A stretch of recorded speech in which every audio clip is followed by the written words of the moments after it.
Hello friends, welcome to my channel Champa village recipe. আমি আশা করছি আমার পুরো ইউটিউব ফ্যামিলি আপনারা সবাই ভালো আছেন, আমরাও সবাই ভালো আছি। আজকে একটি মজার রেসিপি নিয়ে চলে এসেছি। কেউ স্কিপ করবেন না, পুরো ভিডিওটি অবশ্যই দেখুন, সঙ্গে থাকুন। আমার সব বন্ধুদেরকেই অসংখ্য অসংখ্য ধন্যবাদ, যারা সবসময় আমার পাশে রয়েছেন, আমাকে এত সাপোর্ট করছেন, আমাকে ভালোবাসা দিয়েছেন।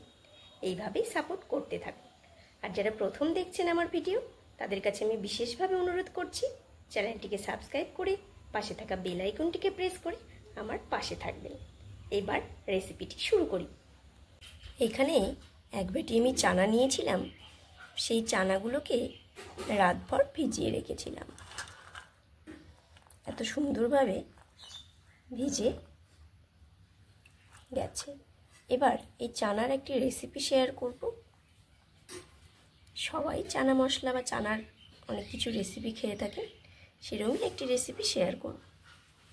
কেউ স্কিপ করবেন না, পুরো ভিডিওটি দেখুন, আশা করছি ভালো লাগবে।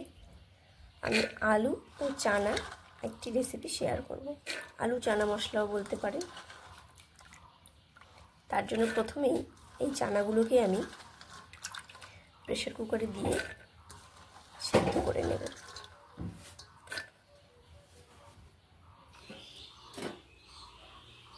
একটুখানি জল দিয়ে নিচ্ছি পরিমাণ মতো। এখানে আমি কয়েকটি এই ছোট আলুগুলো নিয়েছি, আলুগুলোকেও আমি সেদ্ধ করে নেব। এখানে আমি এই রেসিপিটির জন্য টমেটো নিয়েছি, একটুখানি আদা নিয়েছি, আর এরকম লাল লঙ্কাগুলোকে নিয়েছি, আর কয়েক দানা নিয়েছি রসুন। এখানে একটি মিক্সিং জার নিয়ে নিয়েছি। এখানে আমি এই উপকরণগুলোকে দিয়ে নিচ্ছি। সবগুলো আদা দিয়ে দিলাম। আমি এই টমেটোগুলোও এখানে দিয়ে দেব, আর এর সঙ্গে দেব একটুখানি জিরে। দিয়ে দিচ্ছি এখানে একটুখানি জিরে। এখানে নিয়ে নিয়েছি একটুখানি পেঁয়াজ, এইভাবে কেটে নিয়েছি, আর কয়েক কোয়া রসুন। ছোলাগুলো আমার ঠিক এইরকম সেদ্ধ হয়ে গেছে। আলুগুলো আমি সেদ্ধ করে নিয়েছি, এখন ছুলে নেব। আলুগুলোকে আমি এইভাবে ছুলে রেডি করে নিলাম। কড়াইতে একটু তেল দিয়ে গরম করে নিয়েছি।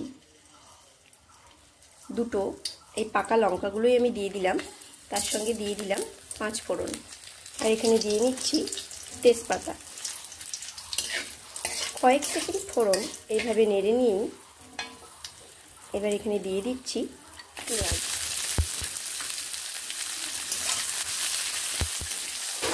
পেঁয়াজগুলোকে আমি ভেজে নিচ্ছি। পেঁয়াজগুলো ঠিক এরকম ভাজা হতেই এখানে সেদ্ধ করে রাখা আলুগুলো দিয়ে দিচ্ছি। এবার আলুগুলো এর সঙ্গে বেশ ভালোভাবে এভাবে ভেজে নিচ্ছি। আলুগুলোকে আমি একটু করে কেটে নিয়েছি।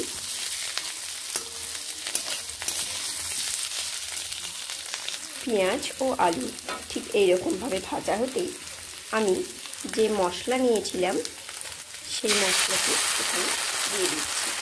বেটে রেডি করে নিয়েছিলাম।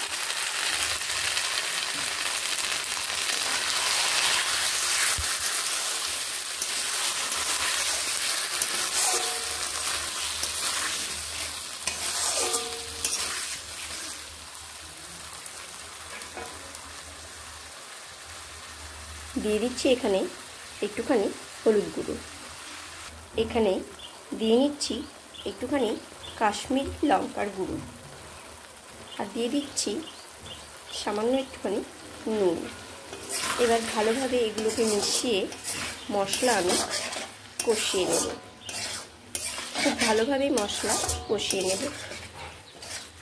চানা মশলা তো অনেকেই খেয়েছি, এইভাবে আলু দিয়ে চানা মশলা খেতে কিন্তু বেশ লাগে।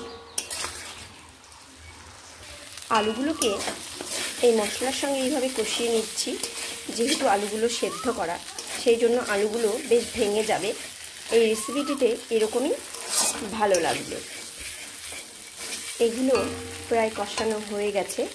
এবার এখানে আমি সেদ্ধ করে রাখা ছোলাগুলো দিয়ে দিলাম। এবার এখানে দিয়ে দিচ্ছি একটুখানি নুন। ভালোভাবে মিশিয়ে এইভাবে নেড়ে নিচ্ছি। সবাইকে অসংখ্য অসংখ্য ধন্যবাদ, যারা সবসময় আমার পাশে রয়েছেন, আমাকে সাপোর্ট করছেন আর এইভাবেই আমার পাশে থাকবেন।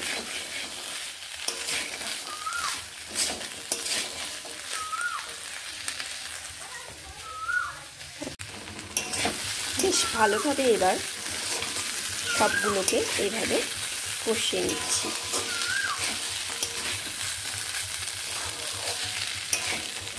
রুটি বা লুচি সঙ্গে এই রেসিপিটি ভীষণ ভালো লাগে, আবার মুড়ির সঙ্গেও খেতে পারবেন। এরকম চানা আলুর মশলার রেসিপি।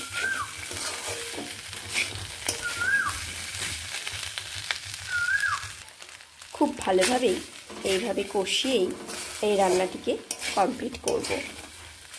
সব কিছু সিদ্ধই রয়েছে, সেদ্ধ করা, সেই জন্য এখানে আমি আর কোনো জল ব্যবহার করছি না।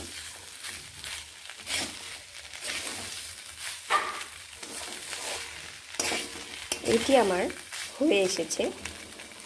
এবার আমি এটিকে নামিয়ে নেব। কষানো সুন্দরভাবে হয়ে গেছে। আমার এই চানা আলুর মশলা রেসিপিটি রেডি টু সার্ভ।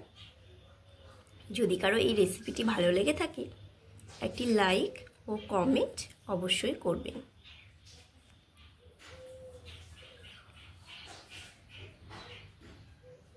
সবাই ভালো থাকবেন, সুস্থ থাকবেন, আনন্দে থাকবেন।